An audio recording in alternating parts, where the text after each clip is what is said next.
কংগ্ৰেছ দলটোৱে 60 বছৰ কাল ৰাজত্ব কৰিলে কিন্তু এই দলটোৱে 60 বছৰ কাল ৰাজত্ব কৰি অসমৰ আটাইতকৈ পিছপৰা যিমানবিলাক অঞ্চল আছিল যিবিলাক সম্প্ৰদায় আছিল তেখেতসকলৰ উন্নয়নৰ কথা কোনোদিনে নাভাবিলে ভাৰতবৰ্ষত তেনেধৰণে তেখেতসকলে যি ৰাজত্ব চলাইছে সেই সময়তো তেখেতসকলে কেতিয়াও দুখীয়া মানুহৰ দুখ বুজিবলৈ চেষ্টা নকৰিলে সেইবাবে 60 বছৰ কাল ৰাজত্ব কৰাৰ সুযোগ পোৱাৰ পাছতো তেখেতসকল বিফল হ'ল কিন্তু মাননীয় প্ৰধানমন্ত্ৰী নৰেন্দ্ৰ মোদী ডাঙৰীয়াই কেৱল 10 বছৰ ভিতৰতে যি বিপ্লৱিক পৰিৱৰ্তন হ'ল আটাইতকৈ ডাঙৰ কথা হৈছে কি দুখীয়াৰ দুখ নাইকিয়া কৰিবৰ বাবে তেখেতে যি বলিষ্ঠ ভূমিকা ল'লে যি আঁচনি ৰূপায়ণ কৰিলে তাৰ ফলত আজি আপোনালোকে ভাবক 51 কোটি বেংক একাউণ্ট দুখীয়া মানুহৰ কাৰণে খোলা হ'ল 51 কোটি ভাৰতবৰ্ষৰ 140 কোটি জনগণ আছে 51 কোটি মানুহক 60 বছৰে কংগ্ৰেছে বিত্তীয় ব্যৱস্থাৰ পৰা আঁতৰাই ৰাখিছে কিমান ডাঙৰ অন্যায় চাহ শ্ৰমিক ৰাইজৰ আমাৰ কাৰ্যকালতে 8.5 লাখ বেংক একাউণ্ট খোলা হ'ল অসমতে এইবিলাক কাম পূৰ্বতে কৰিব লাগিছিল কংগ্ৰেছে তেওঁলোকে কৰিব এই কাৰণে নোৱাৰিলে কাৰণ তেখেতসকলে ক্ষমতাত থাকি ৰাইজৰ সমস্যাক পিঠি দি কেৱল তেখেতসকলে লাহ বিলাহৰ জীৱন কটালে তেখেতসকলক কংগ্ৰেছৰ পৰিয়ালবিলাকক আৰ্থিকভাৱে সবল কৰিলে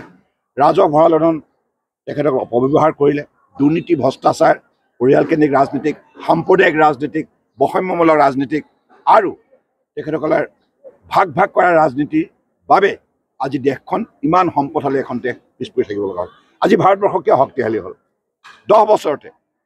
মোদী ডাঙৰীয়াই উপলব্ধি কৰিছে যে এইখন ভাৰতবৰ্ষত বহুত শক্তি সম্পদ সম্ভাৱনা আছে ইয়াক উজ্জীৱিত কৰিব লাগিব গতিকে সঠিক নীতি দৰকাৰ সঠিক পৰিকল্পনা দৰকাৰ সঠিক কাৰ্যসূচী দৰকাৰ শক্তিশালী সিদ্ধান্ত দৰকাৰ সেইকাৰণে ভাৰতবৰ্ষ এতিয়া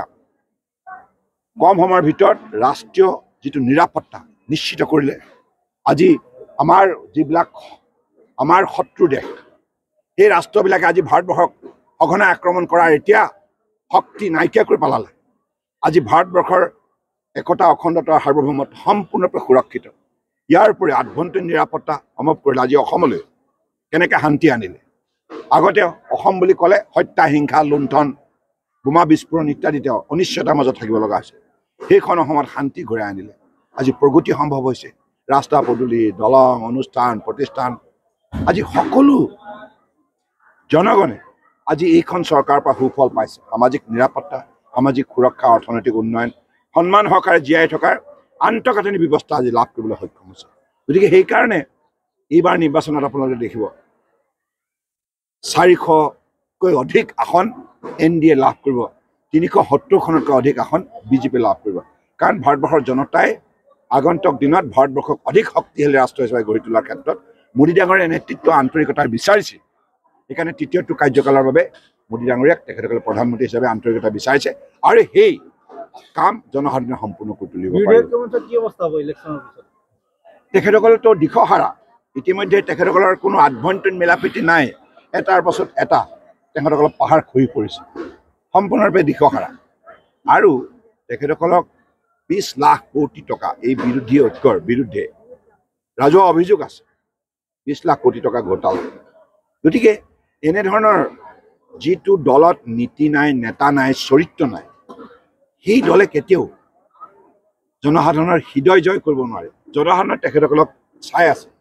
যে কেনেধৰণে ভ্ৰষ্টাচাৰ কৰি পেলাই দুৰ্নীতি কৰি পেলাই শাসন ব্যৱস্থা কালিমা সানিলে গোটেই শাসন ব্যৱস্থাটো ভাঙি চিঙি চুৰমাৰ কৰিলে কিন্তু মোদী ডাঙৰীয়াৰ সঠিক নীতি সঠিক সিদ্ধান্ত আৰু তেখেতৰ সততা নিষ্ঠা আৰু সুশাসন ব্যৱস্থাৰ যোগেদি আজি এই ভাঙি চিঙি যোৱা শাসন ব্যৱস্থা সংগঠিত কৰি স্বচ্ছতা আনিলে আৰু যাক জনতাৰ স্বাৰ্থত তেখেতে উৎসৰ্গা কৰিলে শুনক এটা কথা কংগ্ৰেছ দলটোৰ ছত্ৰছায়াত থাকি কোনোবাই যদি আঞ্চলিকতাবাদৰ কথা কয় এইটো মানুহে সহজে উপলব্ধি কৰিব পাৰে যি কংগ্ৰেছে অসমীয়া জাতিক যোৱা 60 বছৰে কিমান অত্যাচাৰ কৰিলে বিভিন্ন আন্দোলনৰ 60 দশকৰ পৰা চীন দেশে আক্ৰমণ কৰাৰ পৰা আৰম্ভ কৰি সবুচীয়া গণ আন্দোলনলৈকে বিভিন্ন সময়ত বিভিন্ন আন্দোলনত যেনেধৰণে কংগ্ৰেছ চৰকাৰে নিখংভাৱে অসমীয়া জাতিক অত্যাচাৰ কৰি পেলাই আমাৰ জাতীয় চেতনাক সম্পূৰ্ণৰূপে চুৰমাৰ কৰাৰ বাবে যি গভীৰ ষড়যন্ত্ৰ ৰচনা কৰিলে আৰু বিভিন্ন সময়ত জাতিটোক সম্পূৰ্ণৰূপে অন্ধকাৰ ৰখাৰ বাবে যিখিনি উৎকোহল ৰচনা কৰিলে এই কথা অসমীয়া জাতিৰ মনত আছে গতিকে এই জাতি সাধাৰণ জাতি নহয় এই জাতি শক্তিশালী ইতিহাস আছে গতিকে কংগ্ৰেছৰ এই ভণ্ডামি ইতিমধ্যে অসমৰ ৰাইজে তেখেতক চিনাক্ত কৰিছে আৰু সেই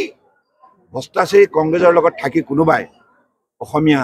জাতীয় চেতনাক কি নিৰাপত্তা দিব পাৰিব